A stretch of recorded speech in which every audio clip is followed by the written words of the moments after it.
Hey gang, it's Haya. Welcome to our first weekly vlog.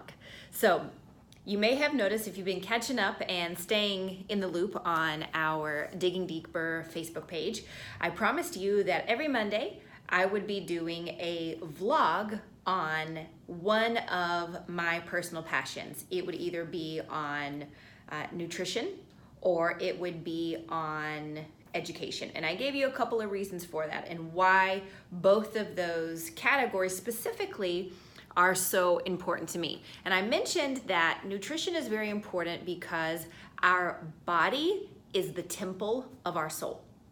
And our souls, each of our souls were given very specific missions for being on this planet. So in order for our souls and our minds to be able to fulfill our life mission, we got to have a strong body to be able to do that. We can't have our body given out before our mission is complete, right?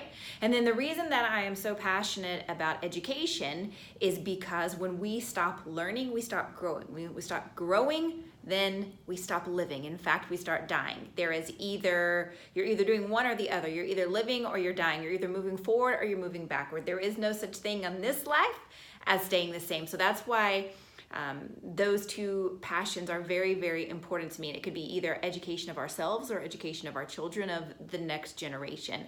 And specifically when it comes to education, what I'm so passionate about is helping us learn how to think and how to think for ourselves as opposed to just drifting along in life as a part of the status quo with this crazy toxic group think mentality. But that is a different conversation for a different day.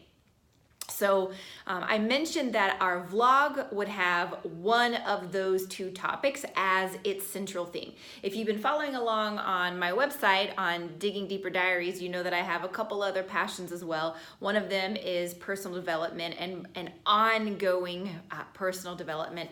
And anyway, we could go on and on and on about that forever. And that is typically the topic of my twice a week blog that I publish. So specifically on the vlog, I'm going to focus on either nutrition or on education.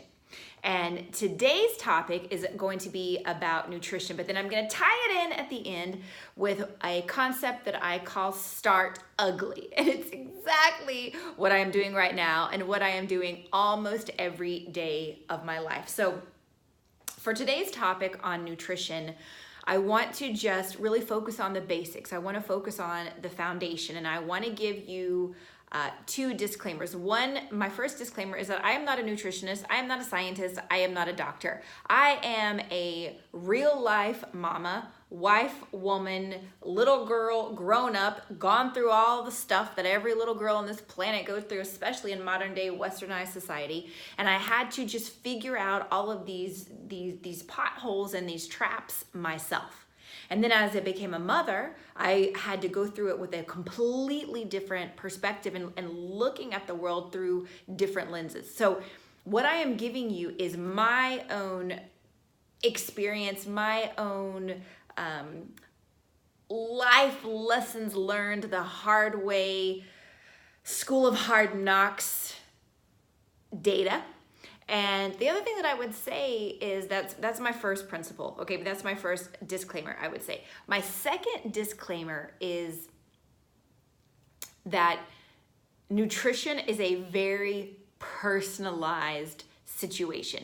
And being healthy is a very personal situation. So I am not gonna make a broad sweeping statement that everyone has to do health the same way, that everyone has to come to health the same way, that everyone has to experience being healthy or nutritious or nutrition the same way, okay?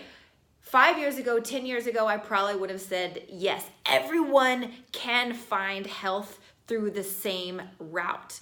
But to me, life isn't so black and white anymore. So even though for example, I completely follow a plant-based vegan diet, and that is a journey that my family has been on over the past 4 or 5 years for now. but I've experienced enough through life and I've seen enough people on their own journey that whereas I used to would like beat everyone else over the head, I would be so passionate and so zealous over whatever experiences that we had found or whatever victories that we had experienced, that I would then just assume that I needed to share it with the world. So I would go on, I would go on my soapbox trying to share it and shove it down everyone's throat, if you will.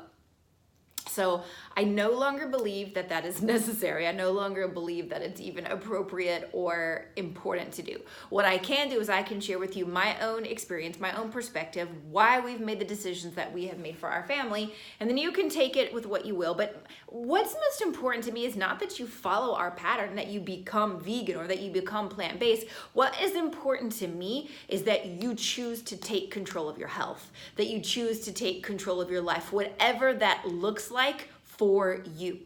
Quit sleepwalking through life and say, hey, I'm gonna wake up and I'm gonna really decide to become healthy. But guess how that starts? Becoming healthy starts with determining what health means for you. What does it mean to be healthy? What does it look like to be healthy? So, in our personal and professional development world, where we work with a lot of entrepreneurs, we talk a lot about what does success look like for you. So I would ask you the same question here, but under the health umbrella. For those of you that have lived with me through the 8 lanes of life coaching and the 20-year vision, we break life down into those 8 lanes. Well, physical health is one of those 8 lanes. So if you're looking at defining success for you under the category of health, that would be like asking yourself the exact same question of what does health mean to you? So for me, it has taken a new meaning. Over the last 10, 20 years of my life, it's been like this evolution process. And I can tell you for sure, without question, for the first 29 and a half years of my life, health meant nothing other than, am I not sick? And do I look good? Those were the 2 things that health meant, is do I look beautiful? And most importantly, really, is do I look skinny? Do I look thin? It is the most atrocious approach to health on the planet. But because I was such a victim of society and I was the cover of whatever magazine was in the grocery store, that was what I believed. That was my health education, if you will.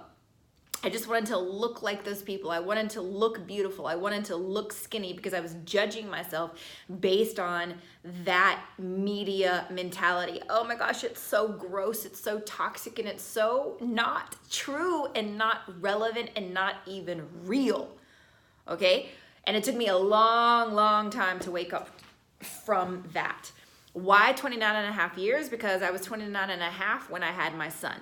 And it wasn't like I even decided to become healthy when he was born. That's not the case. I mean, he was raised on like in my tummy, he grew on fried chicken and ice cream. So it's not like having a kid made me wake up to the concept of real health. Now I did want to make sure that I was growing him in a healthy way. So based on my ridiculously skewed and limited awareness and concept, I made sure that I was going to do that by cutting out caffeine. So I went to Sprite Zero as my healthy drink of choice. So please understand that when I'm talking about being healthy, it is a complete transformation and a complete 180 that I have had to make over the last 10 years of my life. So when he was born, that was really like my first intro into what does it mean to be healthy, because I was starting to look at what am I going to feed this little baby human? I don't even know what to feed it. So that was my very, very beginning introduction. And then as he began to get older and I was really looking into feeding him, and then he had some crazy behavioral issues and food sensitivities, and I was actually able, when he was about 4 or 5, to link his behavior situations to some of those food sensitivities. So that was really what kind of put me down that initial rabbit hole of what it means to be healthy. And I'm not even going to go into all of that for you right now, but he's now 11 and a half. So it's been an 11-year journey for me, and we have completely transformed our lifestyle as we started looking at one thing and then the next and then the next. And it started with me just giving up coffee. And I can tell you, when my husband gave up coffee, he had like migraines for 2 weeks. He had muscle spasms. He couldn't sleep. And that just shows you how addicted he was to this substance. And then it was just one thing after the next after the next. But y'all, I'm just giving you examples right now. And the only reason I'm sharing these examples with you is because I want you to stop and ask yourself, what does true health mean to you? So I told you, for me, for a long time, it just meant, do I look skinny and do I look beautiful, or do I feel beautiful? Then I started looking at, okay, maybe it means that I'm not sick, that I'm not dying, that I don't have colds all the time, or I don't have like throat phlegm, or I don't have stomach aches, or what a lot of people suffer with. And then I thought, okay, maybe healthy means for me that I'm being strong for my task and I'm fit and lean, and that's what healthy means for me. Then I finally decided, I settled on my current definition of health. And my current definition now, my main objective when I am looking at what health means, is now I am looking at longevity. I eat for longevity. I exercise for longevity. I work on my emotional, spiritual, mental health for longevity. And what do I mean by longevity? Well, I have a dream and a goal that I want to live to 120. And if I'm going to live to 120, I don't want to be in a wheelchair or in a nursing home. I want my body to be strong and thriving, because I have so many things that I dream of doing on this planet that I'm going to need at least 120 years to get them all done. And I don't want to be decrepit and miserable and cranky and feeling bad, until I'm 80, 90, 100, 120. I want to go out screaming and on top. And with modern day science and with current technology and with modern health and nutrition, that is actually possible to do. It's not like a pipe dream. We actually can do that, even though our generation is the first generation where our children now have shorter lifespan than our parents. So we have to make a very on-purpose choice to go against what society is doing if we want to be able to do this. And why is living for longevity, why is eating for longevity, why is that my number one objective now? Because I'm so purpose driven, because I'm so driven by my mission that I want to make sure that my body doesn't give out while my mission has yet to be accomplished. Now, there will be people much smarter and much better than me that will be equipped to take on this mission and to take the baton and run.